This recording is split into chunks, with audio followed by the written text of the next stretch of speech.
and welcome to my YouTube channel, Sophie's Reading Room. First of all, thank you for visiting my channel. This is my first video and so it really means a lot that you're here from the very beginning. In today's video, I just wanted to do a kind of introduction into why I've started this channel, what you can expect from it, and a little bit about me and a lot about books. I love to read, I always have. If you don't know me, I'm an English student. I've just graduated, or I'm hopefully about to graduate from the University of Exeter. I've read a lot of books. I have stacked really precariously a little book stack here, which I'm going to try and not knock over. I've written out my list of questions here, so we're just going to start making my way through them. So as you can probably guess, the first question is, why did you start this channel?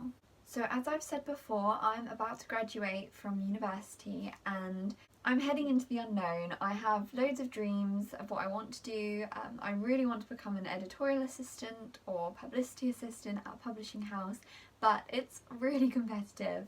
I've spent the last few weeks doing job applications and I wish I could tell you I was even getting rejection letters, but most of the time I'm not hearing anything back, which is just the way it goes in the industry. But yeah, it's been tough. And so I needed something to do with my time, and I have always wanted to start a YouTube channel. I always was really self-conscious about what people would think.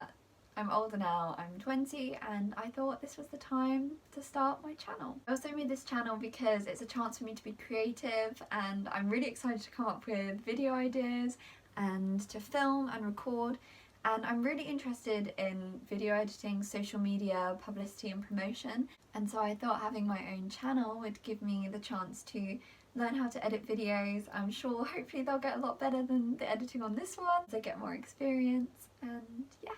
Okay, question 2 is, what sort of things will you be doing? So Sophie's Reading Room isn't just a YouTube channel. Part of it was that I wanted to create a YouTube channel, but I also wanted to create a sort of bigger online social platform. So alongside this YouTube channel, I have a bookstagram that I'm launching called Sophie's Reading Room, and a blog also called Sophie's Reading Room, and I have my own personal Twitter page which will also be kind of affiliated with the whole thing. And so a lot of it will be cross-media collaboration. For YouTube, I want to do videos summing up the books I've read each month, videos about the books I've read for my course, of my favourite books, my least favourite books I've been made to read, compiling TBR lists, to be read lists. I want to talk about what I'm doing with my life now that I've basically finished and don't have a job. I just want it to be a place where I can come up with fun ideas, like try and write the first chapter of a romance novel in 24 hours and take you guys with me. Talk about the boys that I wanted to marry from books that I've read, of which there were a lot. Messaging boys on Tinder with book quotes, and just have fun and have you guys come along with me. So yeah, you can be expecting a lot of fun from this channel, but also I do want to talk about important things that are happening in the industry, books that I think people really should be reading, books that promote equality, books that promote feminism, and everything in between. Okay, and with that, on to question 3. Why do you love reading? There's a lot of ways that I could answer this question. One of the main things I love about reading is putting myself in someone else's shoes. I absolutely try to live my life like I'm in a book. Those people who know me, especially my best friends, will know that we talk about being the main character in your life a lot. And so what I love about books is that I get to read these scenarios that maybe could happen in my life, probably won't, but I like to imagine that they could, like meeting the one in a cafe, or going on some journey to find myself, and meeting my best friends along the way, or going on some once-in-a-lifetime adventure. There is nothing nicer than sitting in my bed with a book and a cup of tea and just escaping for a while into a different world. I also love reading because it makes me realise that people's lives can be so different from mine. I come from quite a small village, people are quite similar. I then went to a university where a lot of people were quite similar to me, and you forget that some people's lives are so different. I read to learn, I read to escape, I read to have fun. I really could keep going on, so I think I'll just leave it at that and move on to question 4. Question 4 is, what book/series got you into reading? I'm not 100% sure what got me into reading. I know I've been reading my whole life. When I started reading more independently, so probably in like years 3 or 4 of school. I was loving anything by Jacqueline Wilson. I read the Tracy Beaker books. I'm trying to think of the other names. There's My Sister Jodie. You know when you have a complete mind blank? I read so much Jacqueline Wilson and I can't think of any of her other books. Have you read any Jacqueline Wilson? Put the names of the books you read in the comments because I need a reminder of all the amazing books she wrote that I read. I also remember really getting into the Lemony Snicket books, the series of unfortunate events. I think there was a girl in my year called Kira. Hi, if she's watching this, she probably isn't. We got into a little challenge to see who could read all of the books the fastest. I think there are about 12 books in that series. There's quite a lot. I just remember going to the library at primary school with her and just like trying to storm through them and read them as quickly as possible. So I loved those. Oh my gosh, I forgot. The Rainbow Magic books were probably what got me into reading. If you don't know what they are, they were basically books about a girl called Rachel and Kirsty, I think were their names. And they would just go on adventures with like different fairies. There was like Polly the Present Fairy, Sophie the Sapphire Fairy, Hayley the Rain Fairy, I think was one. And I remember being heartbroken when I found out that the author of those books wasn't actually a person. Her name is Daisy Meadows, but it's actually just a name that they've given to multiple authors who write those books. And I wanted to write a letter when I was at primary school to my favourite author, so I picked these books. And then it found out I couldn't send a letter because there was no singular author, which was very, very sad. Yeah, that must have been one of my favourite series because I wanted to write a letter to the author. Okay, question 5 is, where do you read? Mostly in my bed.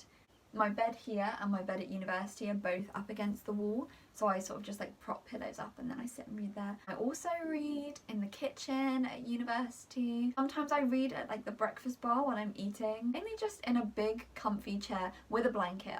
If I'm in bed, I don't use the duvet, I have to use a blanket, and if I'm reading on the sofa downstairs, I also use a blanket, and I always have to have a cup of tea. Cup of tea in the kitchen or my bed or a sofa. That's where I like to read. Okay, question 6 is, what kinds of books do you like to read? I'm like looking behind me at the stack to see what kind of books are there.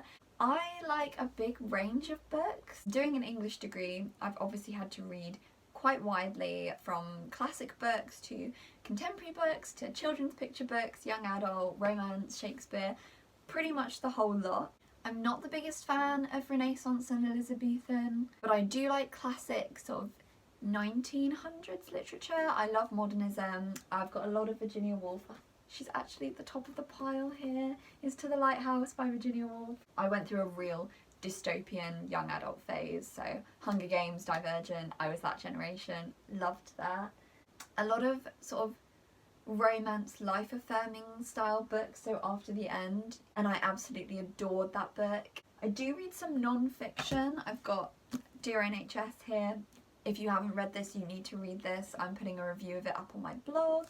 I do like Jane Austen. I like Virginia Woolf. But I'm really excited to read more contemporary books because on Book Twitter I see so many releases coming out now that just look amazing, and I'm going to try and keep up with them all. So yeah.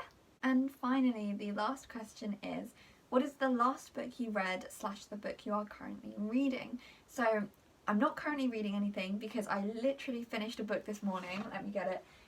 The Switch by Beth O'Leary, and oh my goodness, do I love this book. This was, it just makes me so happy. And if you don't know anything about this book, it is about a girl who's 29 living in London and her grandmother who lives up in the Yorkshire Dales, and they decide to swap lives. So they swap houses, swap phones.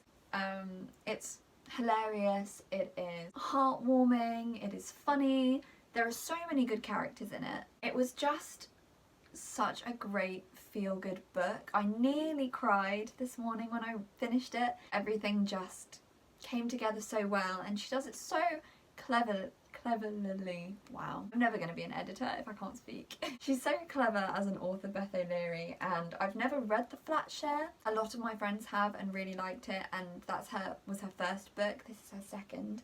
So that is what I just finished, and then I'm about to start a book called The Authenticity Project, which I bought for my mum for Mother's Day, and she read and has recommended, so that's going to be next on my list. Very excited. And those are all the kind of introductory book questions that I had. I'm going to be filming a second video very soon, but yeah, I hope you enjoyed learning a little bit more about me, the books that I'm reading, the books I'm liking, and what this channel is going to be about. Thank you so much for watching, it really means a lot, and if you've got all the way to the end, then please give this video a like. I will put all of my other social media links in the description below to my Bookstagram, my Twitter account and my blog, so feel free to check those out for more bookish content, and I'll see you very soon. Bye!